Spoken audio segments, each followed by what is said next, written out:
Welcome to Couch Convo. I am Kiki, your podcast host, and my purpose is to help people feel capable, informed, and empowered in their own bodies through movement, education, and realistic health guidance.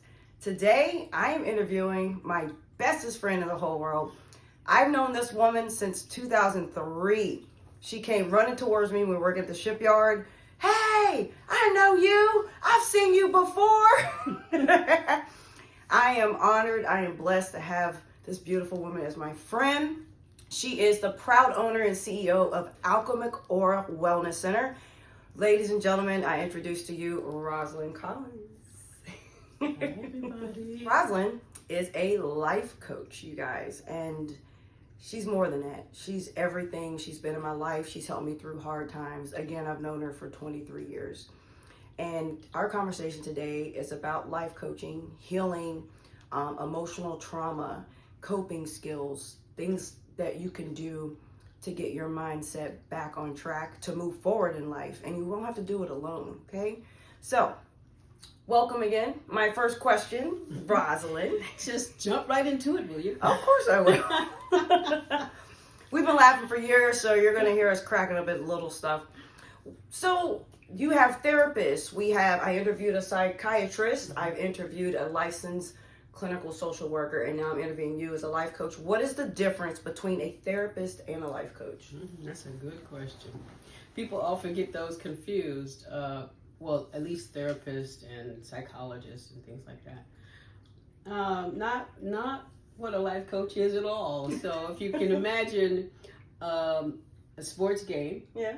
right? The coach helps get you motivated, gets your game plan together, gets you organized, helps you practice, gives you tools, the things to do so you can, better your game. So a life coach is like that. It's a professional that helps you with certain tools, techniques to help you achieve whatever your goal is, whether that's professional or personal or spiritual or physical or whatever your goal is. If it's a well-rounded life coach, they can help you achieve several goals. Several of your goals. Depending on their niche.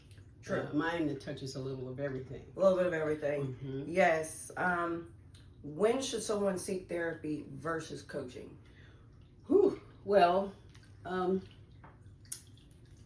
therapists are people that help you with techniques that deal with a particular situation that you're dealing with, that you're having emotionally or mentally or psychologically, and it could be life-threatening, where you're considering self-harm or things like that. Sure. Or you just can't get your mind together. If you've experienced a serious trauma or something like that, a therapist would be where you would go for those types of, dangerous issues. I call them dangerous, that life-threatening, emotionally, mentally. So, did you ask me what the difference was? Yeah, pretty much is like, so you explained pretty much what the therapist is for. Mm-hmm. When would I need to come to you? Well, if you wanted to go to find out how to cope with a certain issue, you would go to a therapist. If you have a desire to do something, like to transform the way you are, the way you're thinking, the way you're feeling, you want to do something different in your life, and you just don't know where to start, you don't know how to set goals, you don't know how to prioritize or manage time, you just go in circles thinking, I want to do this, I want to do that, just don't know where to start. Yeah. That may be where you want to start with a life coach. True. I find myself running in circles a lot. I'm at the point in my life now where things are going great, Mm-hmm. and I'm on this path, Mm-hmm.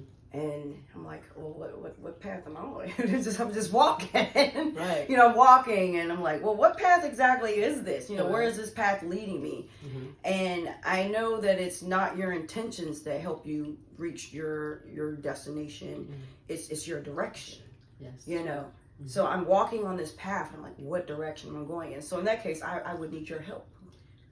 And I would be willing to assist you. Which she has several times, guys. Several times she has helped me on my path and helped me to figure out what direction I'm going in. Because as we grow older and we experience things in life, those dreams we had when we were younger may not be the same dreams we have now. Because we're ever changing, we're ever evolving, and we're growing. So those dreams of being a lawyer when you were like 12, now you're probably working in the marketing field or you're in healthcare. Right. And it's like, gosh, that wasn't what I was thinking of when I was a kid. I wanted to be a lawyer and tell people off in the courtroom, but now I'm sitting here doing healthcare and I'm like, oh gosh, it's totally different. And now I want to venture into something else. So in that case, I would need your help in leading me and guiding me. And, I have these ideas and how do I get there? Where do I go from here? So my next question is, so not really a question, is I guess a statement, and you can either tell me if I'm correct or not, but you can benefit from both. You can benefit from having a therapist, and you can also benefit from having a life coach at the same time. Absolutely. Some people are going through grief or traumas or, experience some sort of gloom or doom in their life, even grief and, just personal loss. Could be divorce, loss of a job, and the coping mechanisms just, I wasn't prepared to not lose, to lose my job or my home or my spouse. So what do I do now? Yeah, you could definitely benefit from the sound guidance of a therapist explaining to you how to use techniques, helping you to talk through it. And at the same time, you can come to a life coach, depending on your finances, if you can afford all of that. What kind of health care do you have? Right. And get clear direction on setting your goals. Okay, I'm here. I want to go here. So you might not know how to get there from here. Right. So yeah, definitely a therapist can help you stay grounded, focused, and things like that. And a life coach can help you format a plan to go from here to here and stay on track. And basically, life coaches can be accountability partners too. Right. Like you set a goal, we do an assessment. Where are you? What do you want to go? What do you want to do? Where you want to be? And then it's like, okay, now what? Yeah. So you take small steps, And in my case, the type of life coaching I deal with the whole person, their mind. Where you at, honey? How you feeling? What's going on? What are you thinking? What do you want to do? Their body, calming people down, doing massage therapy, dealing with trauma, releasing trauma physically, personal fitness, like you. We're fitness trainers. And dealing with the body, letting them know where, trauma settles, different types of traumas settle different places in the body, and help them walk through that. And spiritually, we're both ordained ministers. We beat you, and then we beat you. And then, to like kind of help them ground. Where are you? Where do you want to be? What do you believe? What are you feeding yourself? What kind of thoughts are you going through? Yeah. And that's where the danger comes in, because people live off bad thoughts, just like they live off bad food sometimes. Yeah, we definitely have to choose our thoughts, almost like we choose our clothes daily for work. How do you know when you've outgrown survival mode and you're ready for transformation? Kind of when you outgrow survival mode and you're ready. Well, how does someone know? Like, let's take me for example. Survived a lot, been through a lot, and I survived, and now I want to grow. At what point would I actually know that I'm ready for the transformation? Like, would it be no longer crying about past circumstances and situations I've been through? Or would it be, I'm a little uncomfortable being comfortable, I'm ready to move forward? Like, what would I recognize when I'm ready for a transformation? When you're really ready for the transformation, your actions will show. Your commitment to follow through those actions. Once you make up your mind that, okay, I've survived that, I'm ready to move on, it's something that takes place here and in here. And you will know when you commit. You commit mentally. Yeah. You commit physically. You commit financially. And once you make that commitment, that's when you're ready. So only I will know, or only you will know when you're ready to move forward from surviving. Anybody can get tired, right? Oh, every day. People don't change until they get tired. True. I'm at that phase now. I'm just tired of being tired, and I feel like I'm in the Matrix. So I'm like, I am ready to unplug, to unplug and see what's really there. There's more to life than this. Pill? I get confused which pills. Am I supposed to take the red pill? Help me out, guys. Like, I don't remember. The red pill takes you down the rabbit hole. Okay, and then the blue pill, we stay in the Matrix. Yeah. Yeah, I want, even blue's my favorite color, but I'm taking red. Red pill. Right. See what I mean? Wait a minute. Red means oh man, I gotta watch the movie again. Yeah, I gotta watch the movie again. If you guys know the answer to that, please comment on this video.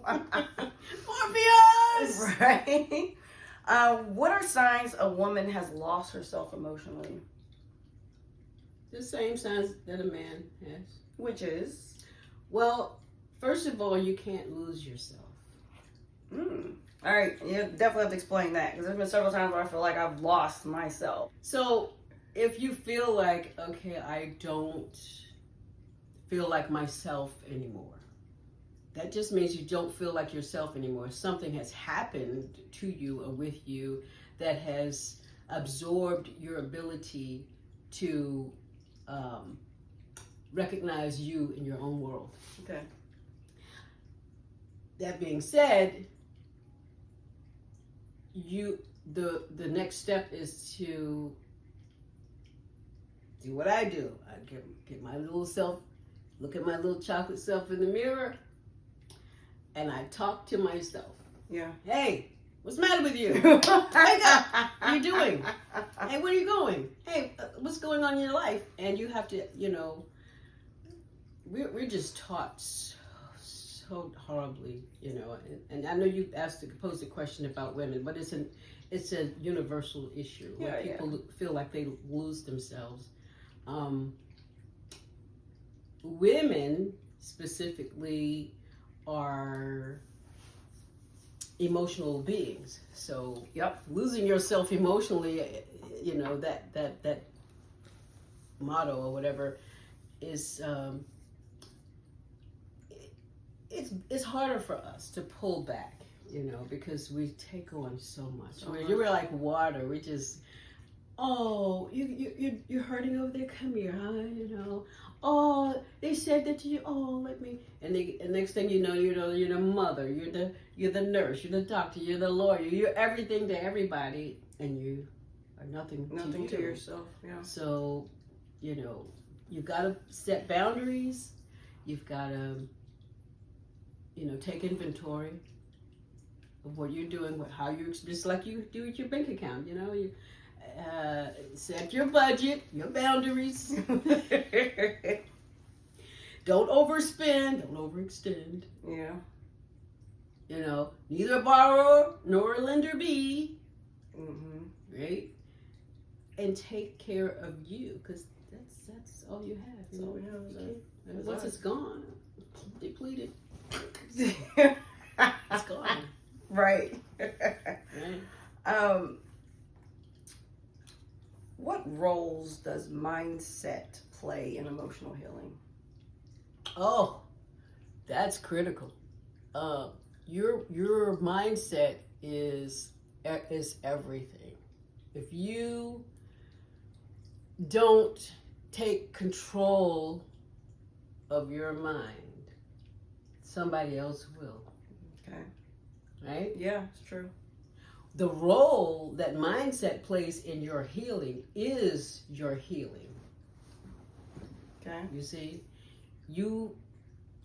if you can program your mind to get rid of poor programming or improper programming, and we've all been programmed. Yes, yes. since a child. Sorry, yeah. You can be set free. Now, emotional healing is a type of reprogramming.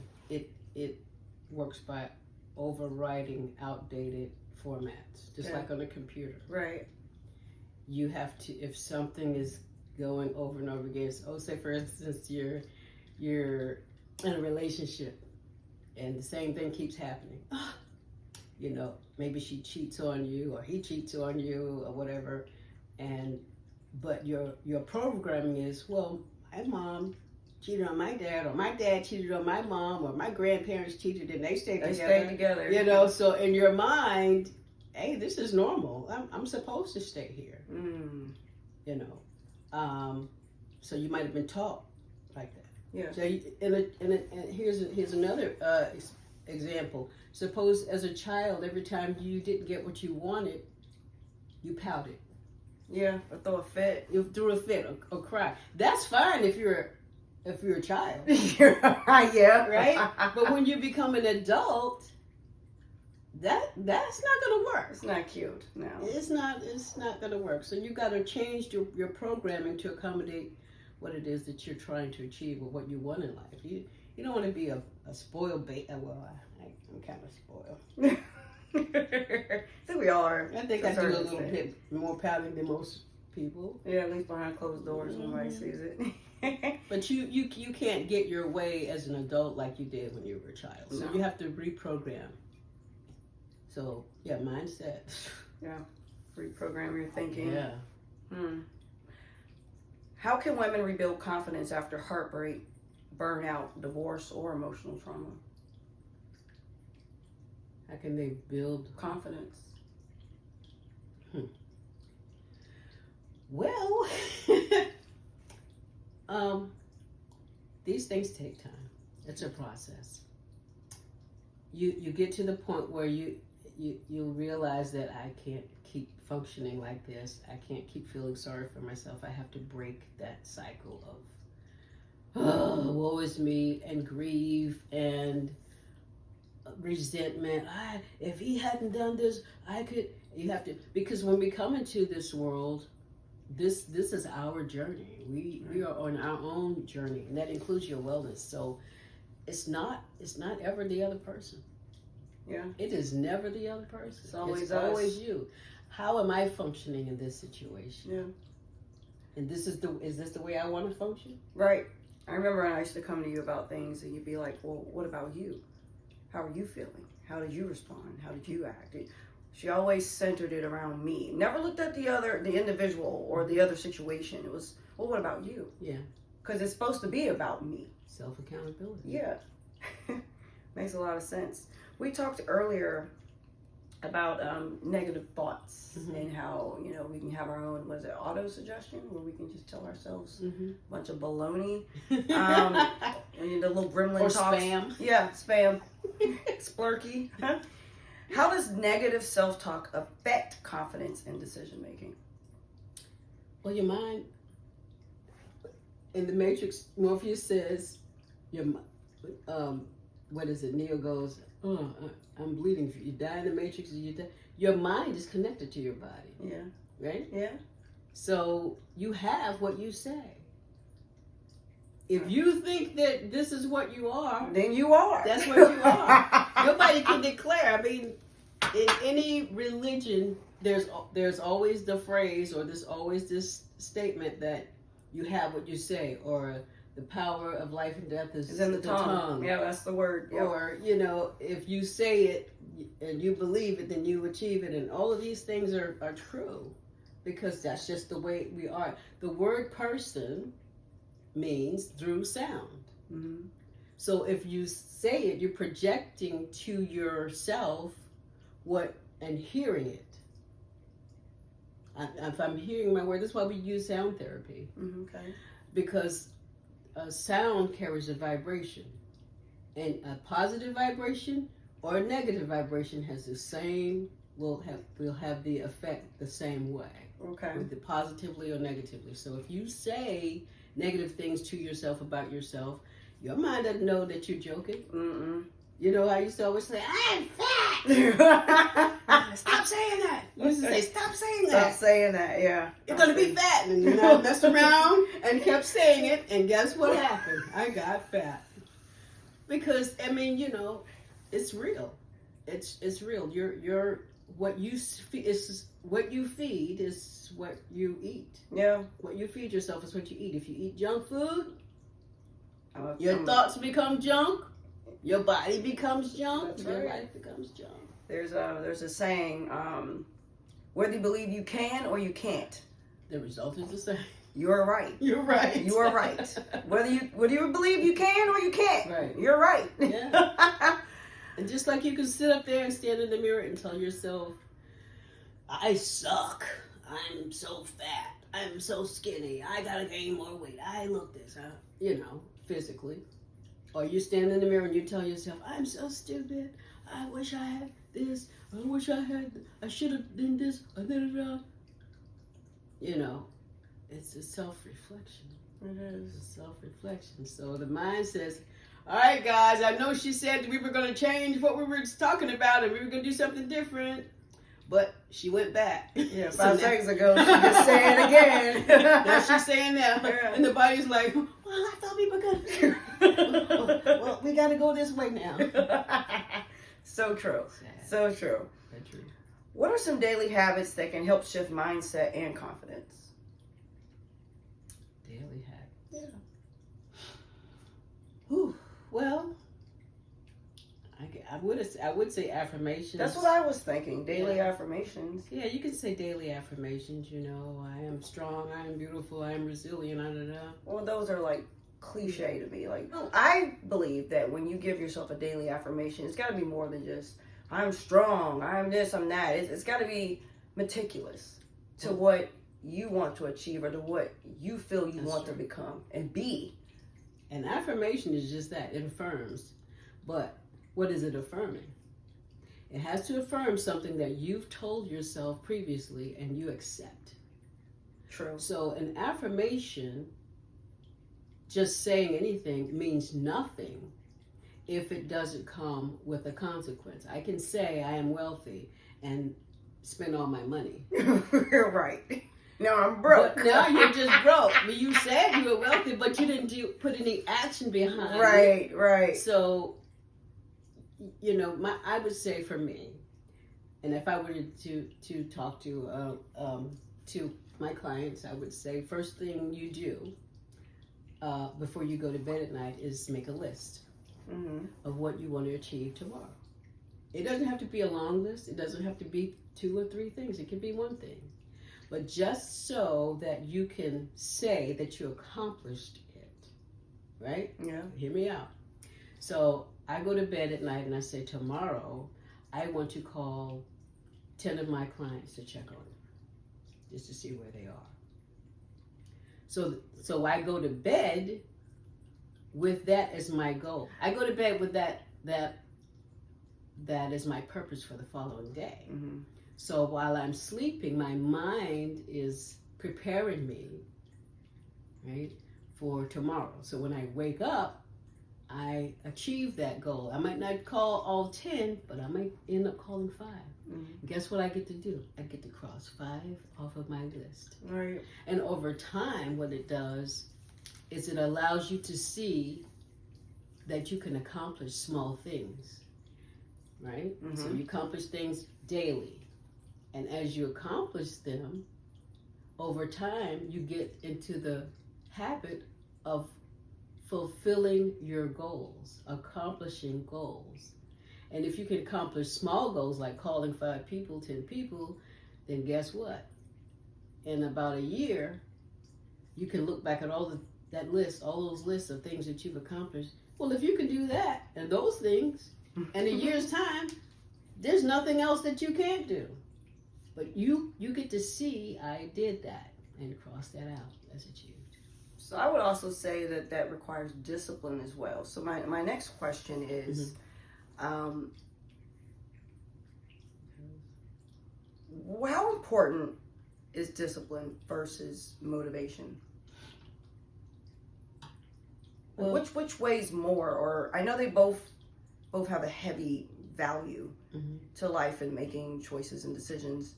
But how important is discipline versus having motivation? I think I see your point. Yeah. Just trying to trick me.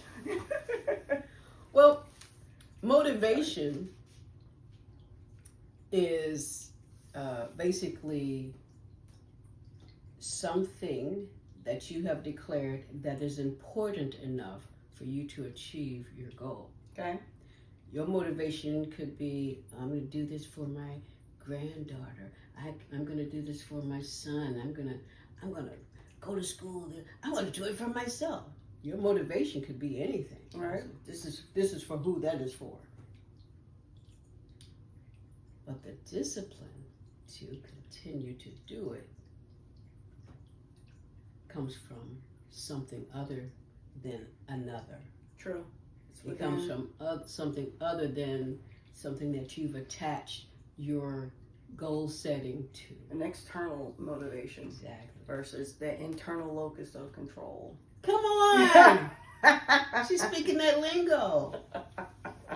Life coach lingo. Yeah. What's the connection between purpose and mental wellness? The connection between purpose and mental wellness. Because I know, all right, so I know for me, in order to continue having that internal locus of control and internal motivation, I feel I need to have a purpose, like a reason for living, a reason for breathing, a reason for being here, a reason to keep moving forward, wake up every day, go to work. I have a purpose. So I'm driven by, I have a purpose, I need to accomplish that purpose on a daily basis. So my question again is, what's the connection between purpose and mental wellness?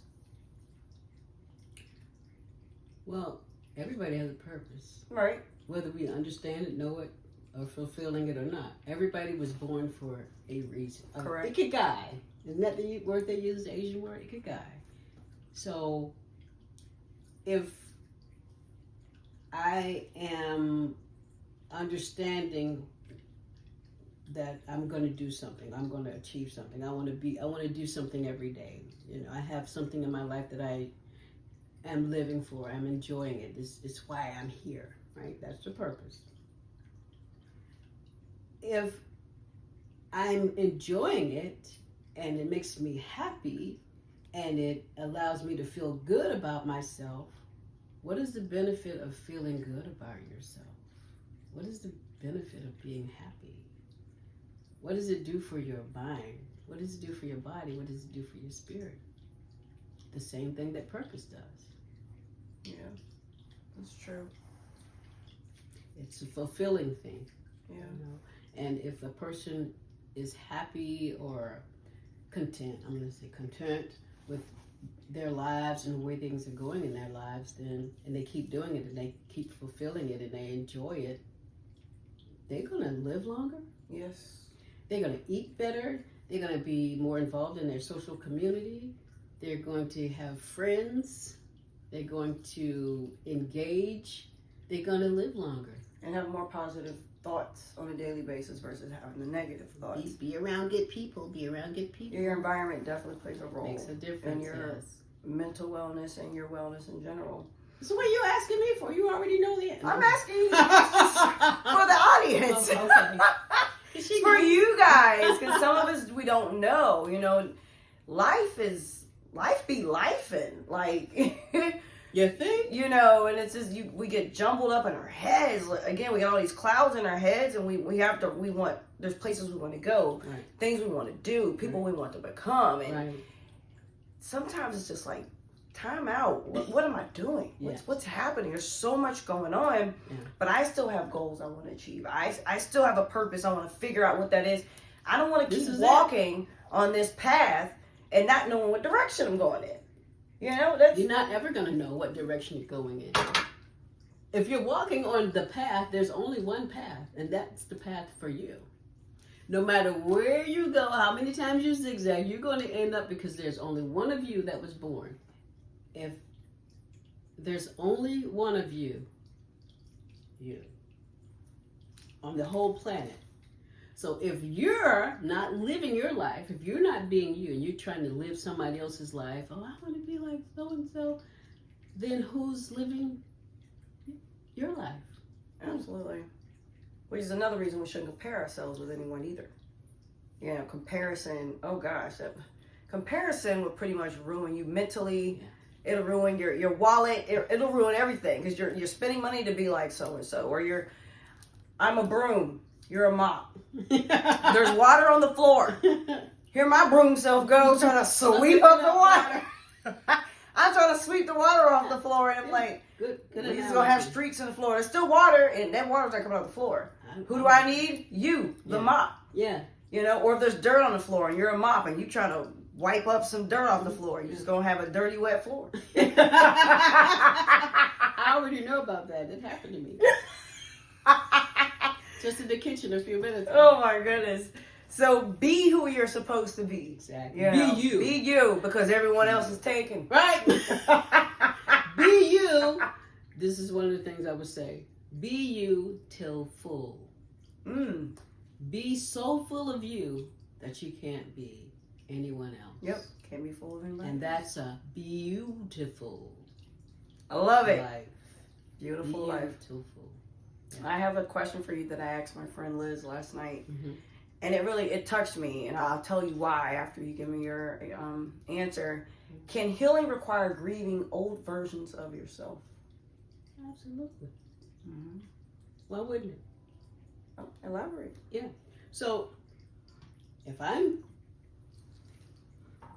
trying to heal, I'm going to use my work as an example. Mm-hmm. So I do trauma therapy. And in trauma therapy, people who have survived traumas, it could be anything from, rape to murder or attempted suicide, anything. Military. Yeah, trauma comes in all forms. Yeah, it could be being yelled at by your math teacher in high school. People take traumas different ways. Right. It doesn't have to be anything traumatic or like we call trauma to be a trauma. But when people are healing from traumas, that process is it's just that. It's part of your journey. Things we can say, question like, why did that happen to me? Right?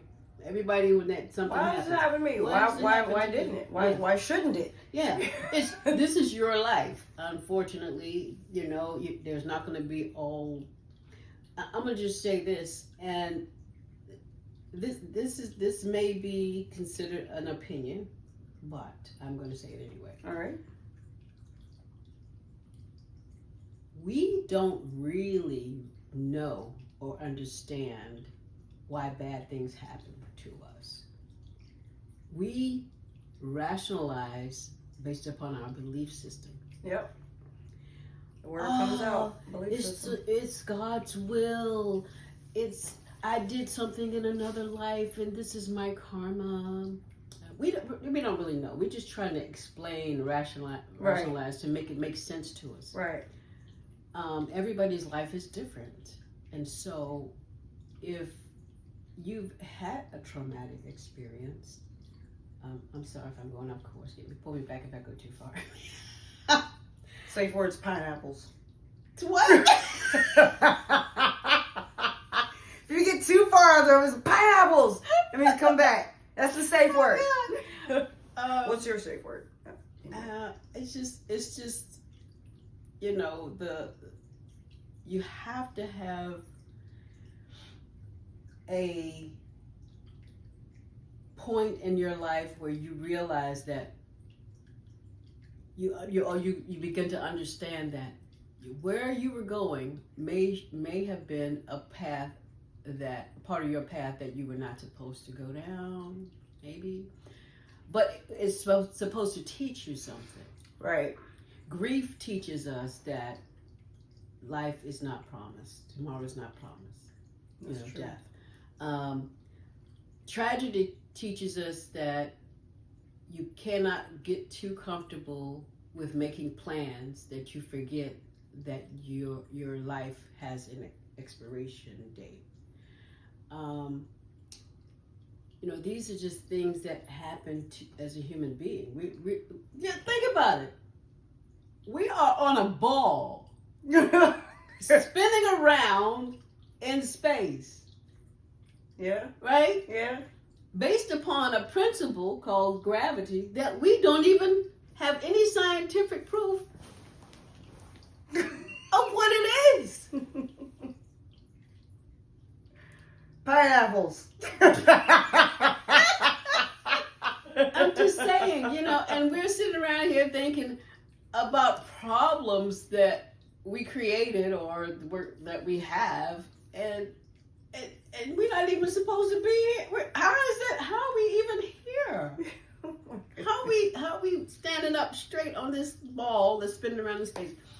And I'm just saying, you can't focus on the small stuff without looking at the big picture. Here I am 62 years old. Well, 26 if you're dyslexic. I'm dyslexic. If I can't reverse my age, it makes me older anyway. I wake up every morning, I realize, oh my God, my heart has been beating in my head, in my chest for 62 years. Yeah. I've come close to death more times than I've come close to being wealthy. My lungs have been breathing. I had anything to do with that for 62 years. Yeah. My brain, well, let's not talk about that. Yeah, okay. So big stuff, little stuff. So before we close out, we were talking about earlier affirmations, grieving old versions of yourself, mindset. I remember I had this dream once, and I had this long hallway in the townhome that I owned, and I turned on the light in the kitchen, and down the end of the hallway, I saw a shadow. So I'm squinting, trying to see the shadow in the hallway, and the shadow, the silhouette looked familiar. And I was like, I know that person. So I got a little closer, and as I turned the light off, of course it disappeared, flipped the light back on, it's up there again, and I'm like, I looked, and it gave this evil grin. And I looked even harder, and I wasn't afraid. Looked even harder, and I was like, that's me. That was me at the end of the hallway. That was a person that I had to get rid of. That person that was always talking negative, that version of myself that I was always talking negative about. I was saying negative things, look in the mirror and would think the complete opposite of what I wanted to feel and who I wanted to become. So you know what I did? I went to the mirror. And instead of saying, I'm strong, I'm this, I'm that, I demanded that version of myself to die. It need to be gone. Die. So that I can be reborn the person that God has created me to be. That's a beautiful transformation. That's when I knew that I was ready to go from surviving to transformation. Rosalyn, thank you for being here with me today. Anything you want to tell our viewers about life coaching or anything in general about life and wellness and mental health? Well, I would say that this wellness center exists or was created for those who are sick and tired of being sick and tired. They want something different. They don't want to depend on prescription drugs. You don't want to keep going to the doctor getting told they're going to cut up on you and things like that. But, you want an opportunity to take your health, your life, your wellness, total wellness into your own hands. Yeah. And, if you're dealing with weight, whether it's weight loss or weight gain, nutrition, diet, personal fitness, working out, getting some goals created in your life, massage therapy, trauma therapy, red light sauna therapy, sound therapy. There's all of that is here, but I don't call it my wellness center because it's not for me. I am just, what do you call those people? I usually call you a conduit. Yeah. Tour guide on your journey to health and wellness. That's right. So, it was created with people in mind that just want to help with, get well in here mentally and the body and the spirit. And look, I spent 37 years in engineering with you, actually, for a while. Not 37 years for me. Not for nobody. She's older than I am. And, dyslexic. And, that wasn't my purpose. That wasn't my goal in life. But this has always been a part of my life. Wellness and healing and, using whatever these, God put in these hands to help people feel better. And it's now the fulfillment or the fulfillment, the transformation has taken place. We